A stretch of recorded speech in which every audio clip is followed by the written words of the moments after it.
بھی لوگوں کو پسند نہیں آتا. مجھے اندازہ ہے یار کوئی تھوڑی سی اچھی اچھی باتیں کرو، ہم نعرے لگائیں، ہم جھومیں ہیں. اس موضوع پر زیادہ بات کرنا بھی لوگوں کو پسند نہیں ہے. عجیب کہانی ہے.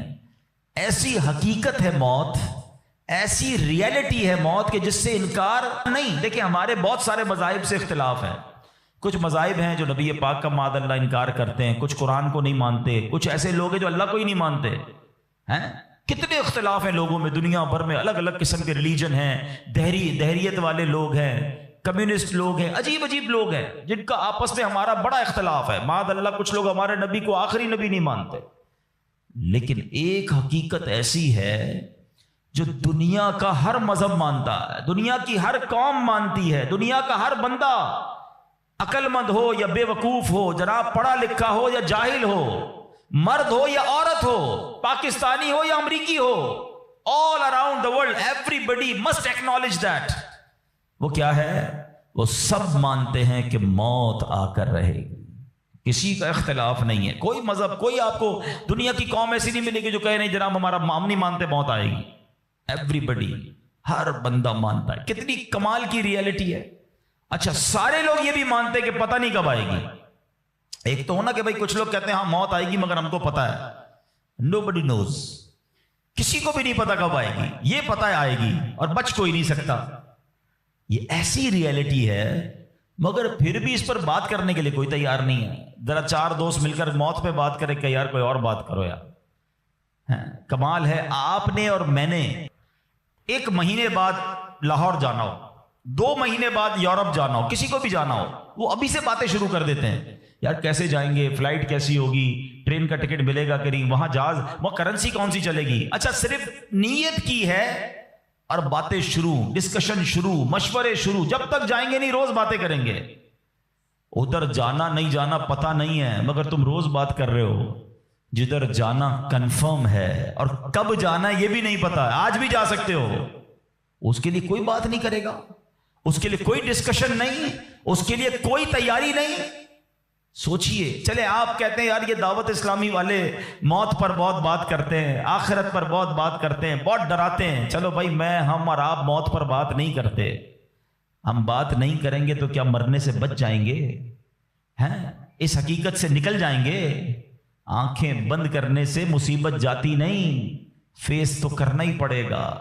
تو آج انشاءاللہ مختصر سے وقت میں ہم سب کی زندگی کی سب سے بڑی جو حقیقت ہے نا وہ ہے موت.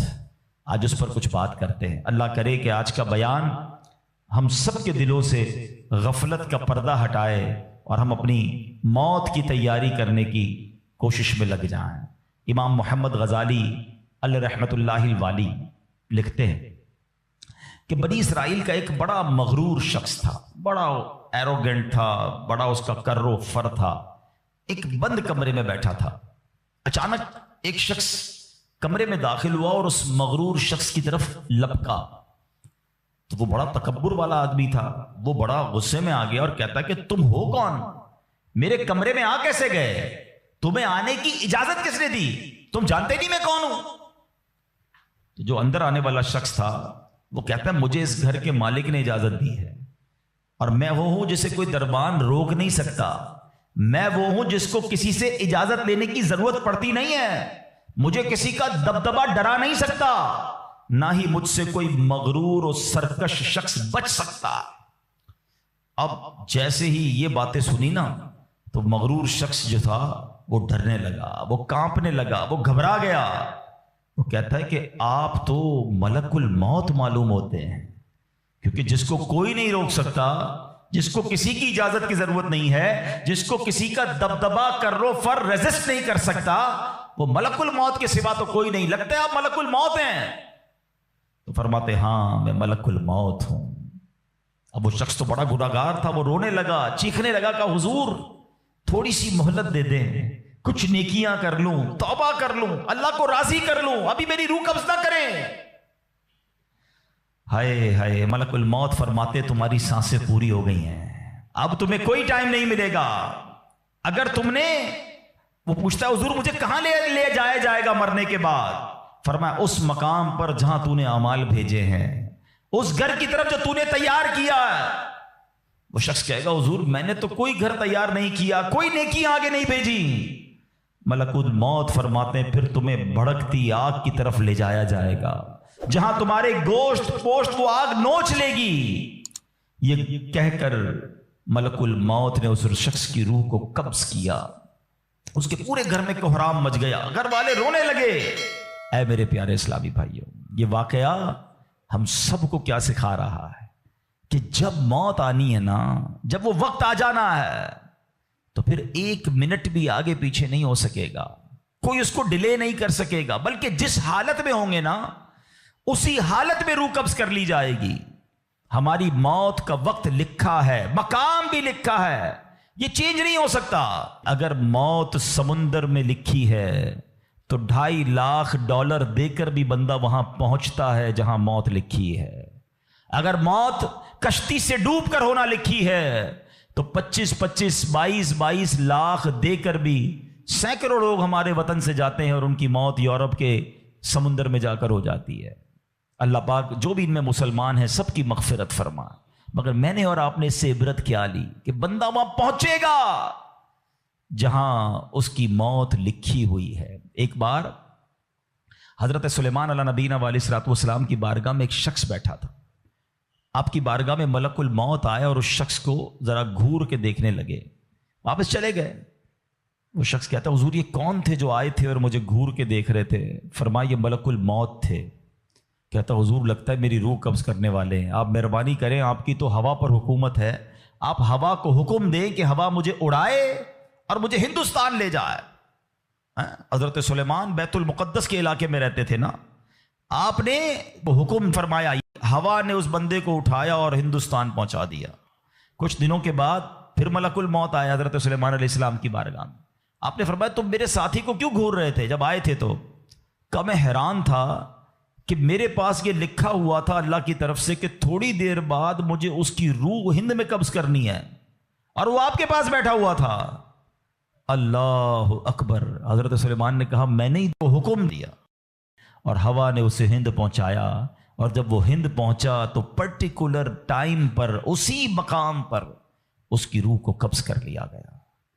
ہائے ہائے ہائے، یہ ہے میری اور آپ کی حقیقت۔ دوڑتے رہتے ہیں، بھاگتے رہتے ہیں، پلاننگ ہے کہ ختم نہیں ہو رہی، فکریں ہیں کہ ختم نہیں ہو رہی، ہر وقت بیٹھے ہیں اگلا پلان کیا ہے، 5 سال کا، 10 سال کا، ایک دکان ہے تو 2 دکانیں، ایک گھر ہے تو 2 گھر، بڑا گھر، ہوادار گھر ہے، نوکری ہے تو کاروبار کرنا ہے، ملک سے باہر جا کر جناب پیسے کمانے، یہی سوچ ہے بس۔ اس پورے شیڈول میں موت کہاں ہے؟ اس پوری تیاری میں موت کہاں ہے؟ ایک دن ہوگا کہ اچانک اچک لیے جائیں گے۔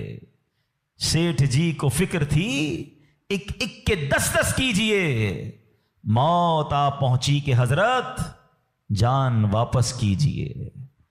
اور آپ کو پتا ہے جس عالم میں اور آپ ہوں گے، بڑی میں اہم بات کرنے جا رہا ہوں، یہ آپ نے دیکھا نا کہ حضرت سلیمان نے حکم فرمایا تو ہند پہنچا، کوئی کشتی میں تھا اس کی موت وہاں تھی، کوئی سمندر پانی کے اندر ہزاروں فیٹ نیچے جانا تو اس کی موت وہاں لکھی تھی۔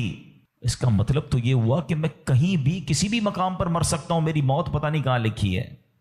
اب ذرا غور کیجئے، ہم سب پتہ ہے کیا چاہتے ہیں کہ موت کے وقت ہم سجدے میں ہوں، چاہتے ہیں نا اللہ کرے اللہ کے گھر میں موت آئے، کلمہ پاک پڑھتے ہوئے موت آئے، تلاوت قرآن کرتے ہوئے موت آئے، نبی پاک پر درود پڑھتے ہوئے موت آئے، اللہ ایسا کرم کر دے کہ مدینہ منورہ میں موت آئے، گنبد خضرا کے سامنے موت آئے۔ یہی تصورات ہے نا، ایک مسلمان چاہتا یہی ہے کہ یار موت آئے تو کسی اچھے عالم میں ہو، کسی بڑی خوبصورت باوضو نیکی کرتے کرتے دنیا سے جاؤں، تمنا تو سب کی یہ ہے۔ اچھا مجھے ایک بات کا جواب دیں، یہ کیسے ممکن ہے کہ کوئی بندہ صبح سے شام تک نماز نہ پڑھے اور کہے موت سجدے میں آئے، صبح سے شام تک مسجد میں نہ آئے اور تمنا یہ کر رہا ہے کہ مسجد میں موت آئے، باوضو رہتا ہی نہیں ہے تو کیسے امید رکھ رہا ہے کہ باوضو موت آئے، قرآن کھول کر پڑھتا ہی نہیں ہے تو کیسے امید کر رہا ہے کہ تلاوت کرتے کرتے موت آئے۔ جو صبح و شام گالیاں دیکھتا ہے کیا اس کو ڈر نہیں لگتا کہ گالی دیتے دیتے موت آ سکتی ہے؟ جو شراب پیتا ہے اس کو ڈر نہیں لگتا کہ شراب کے نشے میں موت آ سکتی ہے؟ جو بدکاری کرتا ہے اس کو ڈر نہیں لگتا کہ بے حیائی اور بدکاری کرتے ہوئے موت آ سکتی ہے؟ جو تاش کھیلتا ہے، جوا کھیلتا ہے، اس کو ڈر نہیں لگتا کہ مرتے اسی وقت میں تاش کھیل رہا ہوں اور مجھے موت آ گئی تو، میں نشہ کر رہا ہوں مجھے موت آ گئی، میں بے حیا اور بدکاری کہ بری بری باتیں ٹیلی فون پر ساری ساری رات کر رہا ہوں، اس وقت موت آ گئی، ملک الموت کو منع نہیں کر سکو گے کہ میں غلط کام کر رہا ہوں، ٹائم دے میں توبہ کر لوں، نہیں، جو سجدے میں ہوگا